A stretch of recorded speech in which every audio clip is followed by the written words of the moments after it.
Então, de volta, pessoal, de volta aqui no nosso domínio 3.0. Vamos começar falando aqui hoje do nosso item 3.4, que basicamente a gente vai ver aqui sobre parte de configuração e segurança de redes sem fio. Vamos falar um pouquinho aqui sobre protocolos de criptografia, protocolos de autenticação, alguns métodos aqui também e algumas considerações durante as instalações. Começando aqui com a nossa introdução, as redes Wi-Fi ou sem fio foram originalmente definidas pelo padrão 802.11. No entanto, houveram inúmeras melhorias nas redes sem fio para fornecerem melhor rendimento e segurança. Vamos começar falando aqui sobre protocolos de criptografia ou protocolos criptográficos, né? O Wi-Fi nem sempre é criptografado e mesmo quando é, a criptografia é apenas entre o dispositivo cliente e a estação base. Para criptografias ponta a ponta, deve-se usar uma VPN ou algum aplicativo para criptografar as comunicações antes de serem transmitidas por Wi-Fi. Então, assim, se não tem criptografia ali no Wi-Fi, se essa rede ela for snifada, vai conseguir pegar os dados tranquilamente. E se não tiver essa criptografia aqui ponta a ponta, fica mais fácil ainda de capturar dados. Vários protocolos de segurança ou criptografia devem ser considerados ao implementar rede sem fio. E a gente vai ver alguns aí ao longo dessa aula. Vamos começar aqui com o app. O material, ele não traz o app, ele já começa do WPA2 para frente, mas trouxe aqui só para contextualizar que o app ele é o Wired Equivalent Privacy. Ele é definido pelo padrão 802.11, que originalmente iniciou a rede sem fio. Eu não sei se ele... Provavelmente ele deve ter uma letrinha aqui no material que eu vi, que eu peguei aqui. Isso aqui não tinha uma letrinha, mas normalmente sempre tem. O app usa o algoritmo RC4. Ele foi quebrado praticamente quando foi lançado e hoje é possível quebrar o app em menos de 1 minuto, deixando-se muito vulnerável e inseguro. Ou seja, de forma alguma, utilizar o app.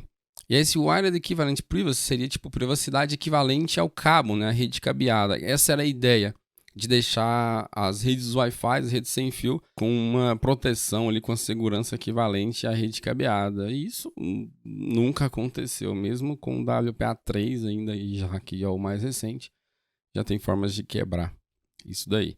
WPA também, o material não traz, mas eu trouxe aqui para contextualizar.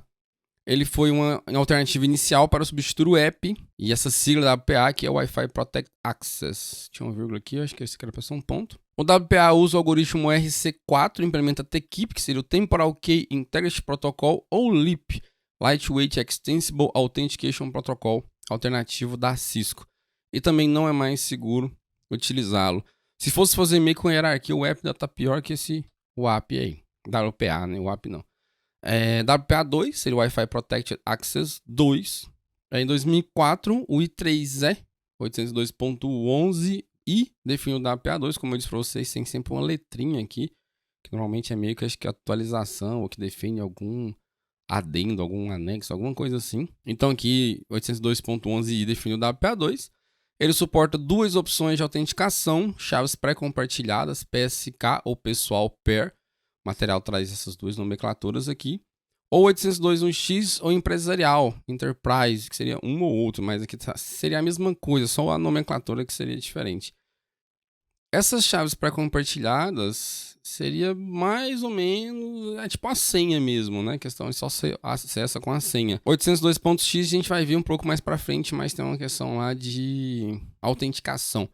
Você poder identificar o usuário e tudo mais. Ele usa uma versão de streaming do algoritmo AES, conhecido como Counter Mode with Cipher Blockchain Message Authentication Code Protocol, CCMP, ou aqui abreviado Counter Mode CBC MAC Protocol. WPA3, só para contextualizar aqui, o material traz poucas informações sobre essa questão de WPA e tudo mais. Eu acho que ele vai pegar mais essa questão aqui se uma empresa quiser implementar um sistema, qual que eu deveria utilizar? WPA2, WPA ou app, coisa do tipo.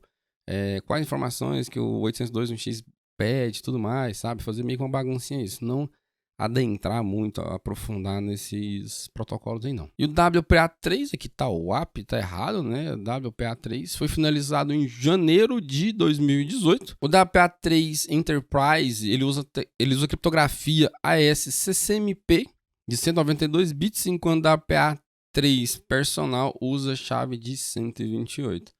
Então o Enterprise aqui ele tem uma chave um pouquinho maior. O WPA3 Personal substituiu a autenticação de chave pré-compartilhada pela SAI, que seria Simultaneous Authentication of Equals. Como eu disse, não faz muito sentido o material ficar cobrando esses detalhezinhos. Mas tá aí, importante a gente ver, né? Ele também implementa 802.11w de 2009, que realiza gerenciamento de proteção de quadros para que a maioria das operações tenham confidencialidade, integridade, autenticação de origem e proteção contra replay. Alguns dispositivos 802.11ac ou Wi-Fi 5 foram os primeiros a suportar WPA3. É muito bacana esse WPA3, mas também se pesquisar já tem os modos de ser quebrado. Counter Mode, o CBC MAC Protocol aqui, o CCMP, é a combinação de dois modos de cifra de bloco para permitir streaming por algoritmo de bloco. Eu não me lembro qual aula específica eu expliquei essa questão da cifra de bloco e cifra de streaming, mas basicamente o bloco ele criptografa pedaço por pedaço e o streaming conforme vai vir é bit a bit. O CCMP pode ser usado em muitas cifras de bloco. A implementação AES-CMP foi definida como parte do WPA2, que a gente já viu lá que ele era utilizado, né? Que substituiu o WEP e o WPA. E também é usado um WPA3 como preferencial de criptografia sem fio. Como eu disse, mais detalhes aí para a gente ver. Aqui sobre o SAI, Simultaneous Authentication of Equals. O SAI requer a utilização de valores aleatórios além da chave pré-compartilhada. A implementação do SAI em WPA3 é conhecida como Dragonfly. Repito novamente, acho que a prova não vai trazer cobrança no modo aprofundado, mas eu trouxe uma explicação aqui de como isso funciona para a gente ter uma noção. O uso de valores aleatórios permite a geração e utilização de chaves de sessão. Sendo assim, o conhecimento da chave pré-compartilhada não é suficiente para ser capaz de descriptografar o tráfego previamente gravado. É meio que o seguinte, a cada sessão que ele fecha, ele consegue ele gera uma chave específica para criptografar aquela sessão. Então, se, digamos assim, abriu lá 5 sessões, a primeira vai ter uma chave, a segunda vai ter uma chave, a terceira e a outra, e assim sucessivamente. Se uma for quebrada, ser vazada e tudo mais, as outras sessões não serão comprometidas porque são chaves diferentes. Também conhecido como sigilo de encaminhamento perfeito, Perfect Forward Secrecy, e que a obtenção da chave não permitirá que um atacante intercepte ou descriptografe o tráfego de outro dispositivo conectado. Esse Perfect Forward Secrecy aqui, eu conheço isso aqui na navegação web. Deve ser algo semelhante que utiliza aqui na parte do Wi-Fi. Inclusive tem até questão disso daí, eu não me lembro se tá nos quizzes ou se é lá no pacote específico da Hotmart. Mas tem sobre esse Perfect Forward Secrecy aqui no escopo de navegação web. Provavelmente deve ser a forma, porque isso aqui usa alguma coisa de Diffie-Hellman lá, não sei se é um pedaço de Diffie-Hellman ou algoritmo de Diffie-Hellman, alguma coisa assim. O processo usa uma senha pré-definida, né? No caso, essa senha que é gerada antes, usa o endereço MAC do cliente e do AP para realizar a autenticação e troca de chave de sessão. Então, assim, é uma coisinha bem segura, mas, como eu disse, quando isso aqui está vinculado ao WPA3, já tem a vulnerabilidade, o pessoal já conseguiu quebrar. Bom, pessoal, aqui é o Authentication Protocols. Vou deixar aqui para a parte 2, tentar deixar, né, as aulas passadas aí, extrapolaram, que era muito conteúdo. Essa Authentication Protocol vai ficar a parte 2. Espero que tenham gostado da aula. Forte abraço e vejo vocês lá.